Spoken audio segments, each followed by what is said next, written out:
Hi everyone, Dr. Suneel Dhand, medical doctor. 5 lies that I've heard from a doctor. Massive lies. I'm going to think all the way back here and share with you the 5 biggest. Number 1, margarine is better than butter. My goodness me. How many people heard this for a number of years? Imagine thinking that an industrial concoction, something fake, produced in a factory, supposedly with healthier fats, what a load of nonsense, is healthier than something that people have been eating for hundreds of years. And it is no surprise that when myths like this started being propagated, margarine better than butter, heart disease rates and other illnesses started soaring. An industrial concoction is never going to be better than something pure. And for the record today, I absolutely love butter. Pure, organic, real butter. I have it at every opportunity, and certainly never buy any of the fake margarines or other spreads. Number 2, eggs are very bad. Be very careful. I heard this so many times from so many doctors. Eggs are high in fat. They're high in cholesterol. Well, cholesterol is actually a part of every cell in your body. Our brains are 50%, 60% plus fat, for goodness sake. Imagine being scared of eggs. They are as close as you can get to a superfood, a complete nutrient. They contain all 20 amino acids, including all 9 essential amino acids. I'm not aware of any other food that does that, plus a whole load of other nutrients, trace elements, good amount of protein. Imagine thinking for one moment that eggs are bad or vilifying the eggs more than the toast. But that is what happened for many years. As far as I'm concerned, a complete superfood. Personally, I eat 4 to 5 eggs every single day. Number 3, antidepressants are the solution for often minor problems. They are being dished out like candy and usage is going up, especially in younger people. I'm going to share with you a story. From many years ago, I was in medical school at the time. I was in my early 20s and I had a bit of a boring summer. It was kind of dragging on. I wanted to get back to being occupied, being busy, get back to my studies, get back to my friends and social activities. And at the time, and many people who study medicine go through this, I was kind of reading medical encyclopedias. Back then we had encyclopedias and I thought, oh, maybe I've got a couple of these conditions. And I went to my doctor, talked over what was wrong. The doctor said, well, maybe you've got too much time on your hands. And the subject, believe it or not, of antidepressants came up. And he would have been ready, I'm sure, had I not known better, to prescribe me antidepressants when all I needed to do as a young person was just simply get occupied, get back to doing things, getting back to activities and my studies. But instead, I was offered an antidepressant. Thank goodness I knew better. I said, no way. This is not what I want. I simply probably just need to get back to university and get back to a social environment. And of course, I did that a few weeks later and everything was fine. And I was only in my early 20s at the time. But I often think, imagine how many younger people out there go to their doctor with minor symptoms and they're probably just bored. They need to get busy, as anybody needs to, and they're offered medications. This is an utter disgrace that we are in this situation, especially for the more minor complaints out there, which are simply part of growing up, simply part of life. Number 4, be very careful in the winter when it's cold outside. You might catch a cold if you expose yourself. Wrap up warmly. Well, there may be nothing wrong with wrapping up warmly when it's cold, but this myth that you would have more tendency to pick up colds, usually viral infections, if you're outdoors exposed to the cold, I mean, where on earth did that come from?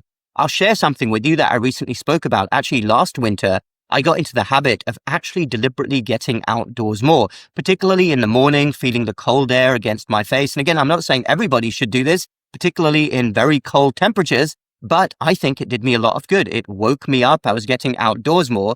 And it's a myth. I mean, imagine thinking that you need to be indoors during the winter to protect yourself. You need to wrap up warmly. Not only are you more likely to be around other people, you're not getting vitamin D, and we as human beings are built to be outdoors and move around. So bundling up indoors during the winter when it's cold and you're around other sick people is probably the worst thing you can do. In fact, coming back to that, I actually wish when I was younger, my doctors had actually promoted vitamin D supplementation more to me as well, particularly during those winter months where I grew up in the south of England. It used to get dark shortly after 4 p.m. and we would have very dark, long winters. So actually, vitamin D supplementation probably would have really helped me for many, many years. Fortunately, I woke up in my 20s and realized that this was an issue, and staying indoors a lot during the winter was a really bad thing for my health. Number 5, and we have to end with this one. What I was told during the pandemic about the shot. When it came out, all these doctors saying, absolutely, you must take it.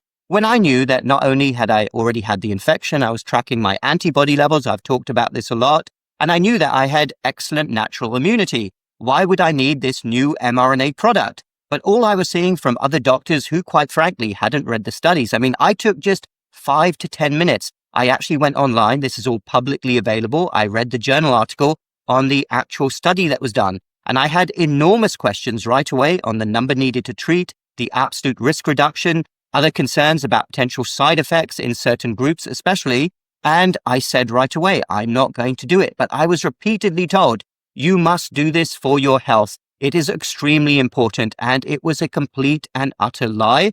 For me personally, not taking that mRNA product was one of the best health decisions I ever made. But all I was seeing from all these doctors all around me, online as well, was jumping on the bandwagon, posting their selfies of receiving the shot, saying #the end. And in my opinion, this is a complete failure on the part of the medical profession to actually think things through and ask difficult questions and not just jump on board with whatever they're being told from up above and the mainstream media. So those are 5 big lies that I've heard over the years from the mouths of doctors. Am I saying that all doctors are bad people and lie all the time? No, I'm not saying that. What I'm trying to get at is a big problem that we have within the medical profession, within science, within probably many professions, because human beings are humans.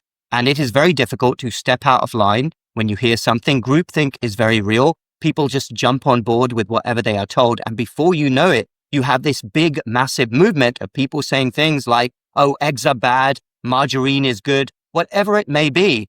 And it hasn't been thought through, and everybody just keeps repeating the same thing like a chimpanzee. And the job of the good doctors out there, the critical thinkers, is to always step away from the crowd, ask difficult questions, and never simply accept anything you're told. And the most important thing of all is to use one's common sense, assuming that anybody has common sense. That's one of our greatest gifts, the ability to think outside the box. And when something doesn't sound right, when something doesn't feel right, ask questions and say, where did this come from? And I would urge that, because I think a lot of humans out there, whether you're in medicine or not, they have this gut instinct within them.